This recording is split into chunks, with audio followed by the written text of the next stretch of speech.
Chapter 2. The Dog from the Sea. I would like to know much more about the dog from the sea, said Lulu.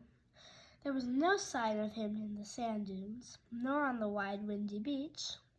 No dog with paper bag ears splashed in the pools by the breakwaters, or raced across the golf course, where no dogs were allowed. But as they got nearer to the town end of the beach, they heard news. The ice cream and hot dog stand knew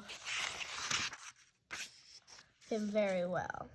They had lost more than one sausage to his thieving ways. The lady from the bucket and shovel shop said, "Shocking. What else can you say about a dog who helped himself to the most expensive sort of wood-handled shovel? Who lifted it from its box by the postcard stand, galloped off with it, clamped in his jaws, chewed it to shreds, left the bits on the sand, and came back tail wagging for another." "But where did he come from?" asked Lulu. "He came from the back of the Golden Lotus," said the lady from the bucket and shovel shop. The Golden Lotus was a Chinese restaurant. There was a whole street of little restaurants in the town. Indian and Chinese and Italian and Thai, and a fish and chip shop at the end.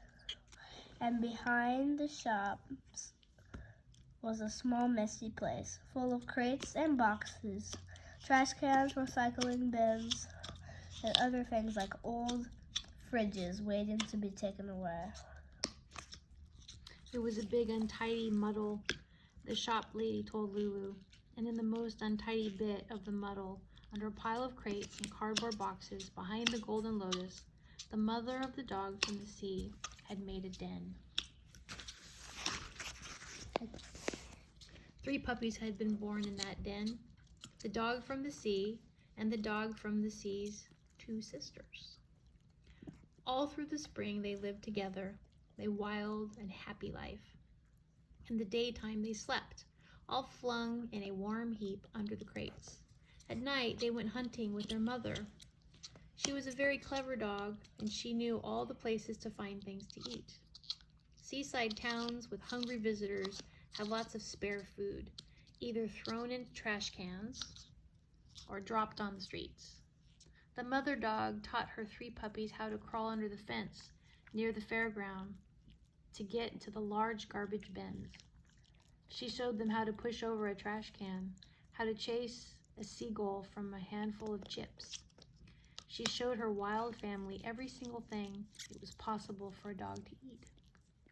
What good dogs, thought Lulu as she listened. What good dogs, thought Lulu as she listened. What a lot of cleaning up they had done. People should have been very grateful, she thought.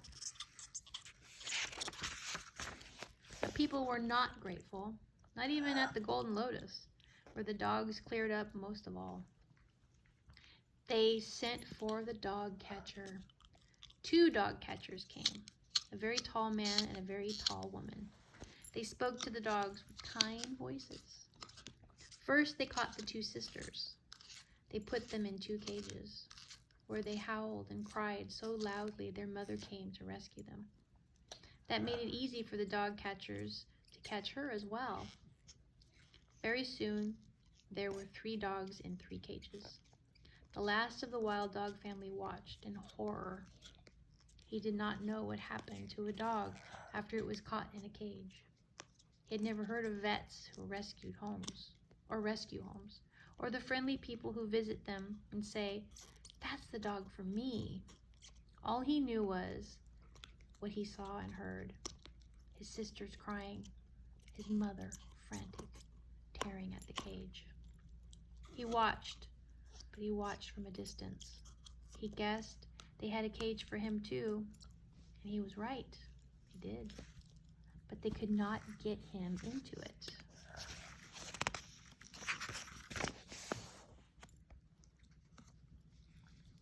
When the dog catchers turned to the last wild dog and spoke in their kind voices, the wild dog ran for his life. He ran to the sand dunes, and there he hid. That was how the wild dog became the dog from the sea. For a long time, he would sneak back to the crate pile behind the golden lotus, just in case the dog catchers had changed their minds and allowed his family to come back. But at last, he gave up hope. He lived among the sand dunes, a wild, hungry life. He stole all he could, and he ate whatever he could swallow. And sometimes it made him ill, and sometimes it made him stronger. He got used to that. He got used to long, thirsty waits to drink from the stream that crossed the golf course, or from the kiddie pool near the town. He got used to cold winds and the thorns on the gray bushes, but he never got used to being alone. The dog from the sea was terribly lonely. As the weather grew warmer, more and more people came to the beach. Grown-up people and children. The dog from the sea kept away from the grown-ups in case they had cages. But he watched the children. He tremendously interested in the games they played and the holes they dug and the balls they threw. He watched from the sand dunes, wagging his tail, bouncing with excitement when they yelled at the waves, drooling as they ate their picnics. When the beaches emptied at nighttime, he inspected the places where they had been. Sometimes he found a lost toy.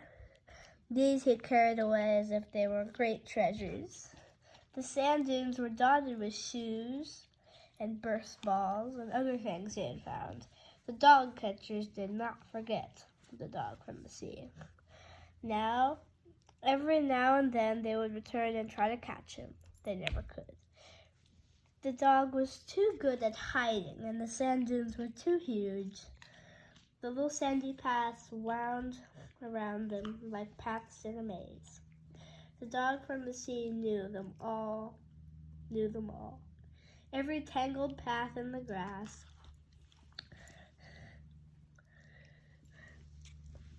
every tunnel beneath the bushes, every secret sandy hollow, every lookout place. One of the lookout places was right above the little white cottage. The dog from the sea depended on the cottage. Roasted chickens lived in the kitchen there, and whole boxes of dog biscuits lay unguarded on the grass. There was a trash can like a treasure chest, too. Sometimes it vanished at night, but sometimes it didn't.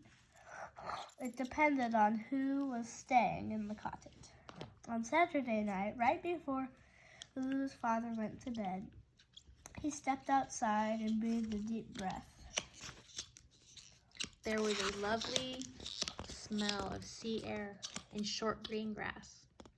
There was an unlovely smell of something else. "I'm not," said Lulu's father. I'm just not taking that trash can into the house at night."